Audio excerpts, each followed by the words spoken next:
garam ya, gurih, penyedap rasa, mecin, ya atau ikan asin. Tadi ikan asin sebenarnya lebih karena ada pengawetnya ya. Ikan asin tuh biasanya dikasih garam banyak untuk mengawetkan si ikan itu, maka harus dikurangin.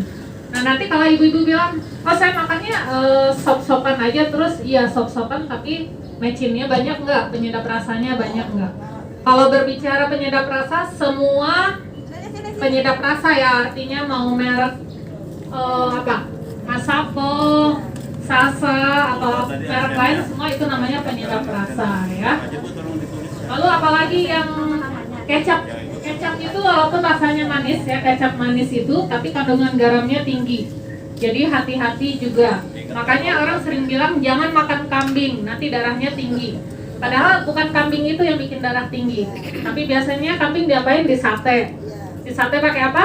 Kecap. Nah itu yang bikin tensi naik, seperti itu ya. Lalu apalagi? Kopi.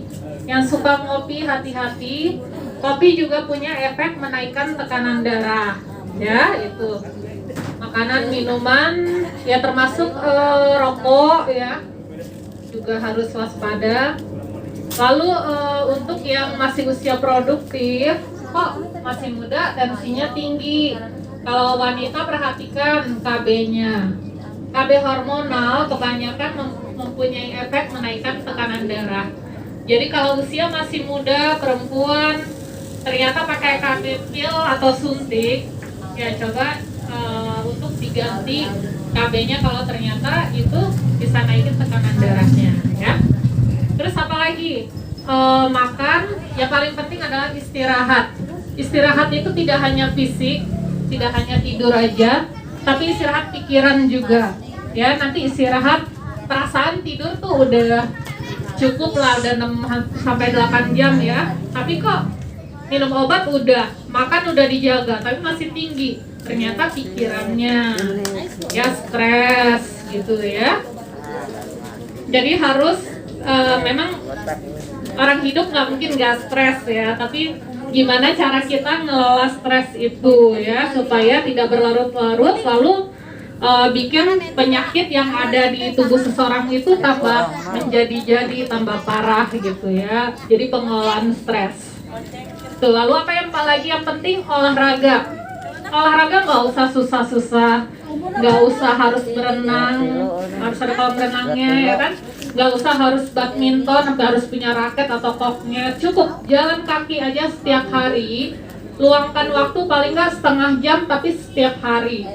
Nggak perlu ada juga lapangan jogging yang gede untuk jalan itu, cukup nih di sini. Ibu jalan-jalan aja mondar-mandir sini selama setengah jam, tapi dirutinin setiap hari. Itu insya Allah cukup membantu ya. Untuk ibu-ibu mungkin atau nenek-nenek ya, sekalian ngantar anak atau cucu sekolah, tapi bukan naik motor ya. Jalan itu juga termasuk olahraga. Kalau kita berbicara aktivitas fisik, mungkin setiap hari juga nyapu, ngepel itu termasuk aktivitas fisik. Tapi kalau dikatakan itu cukup, masih kurang pasti. Makanya sisihkan waktu untuk olahraga, jalan santai aja. Tuh ya. Ada pertanyaan sampai di sini? Nggak ada. Jadi nanti kalian punya riwayat darah tinggi ya, harus kontrol rutin. Kontrol rutin itu artinya minum obat setiap hari tanpa kecuali, tanpa diselang-seling. Jangan kalau pusing aja minum obat terus nanti pusingnya hilang udah selesai. Karena nggak semua darah tinggi ada keluhan pusing, ya kadang-kadang nggak ada keluhan juga. Ternyata tinggi. Ya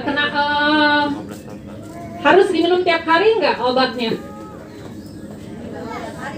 Ada nggak di sini yang punya riwayat darah tinggi tapi nggak mau minum obat? Alasannya apa kira-kira? Coba saya mau nanya, yang seperti itu tuh kira-kira alasannya apa? Suka malas apa?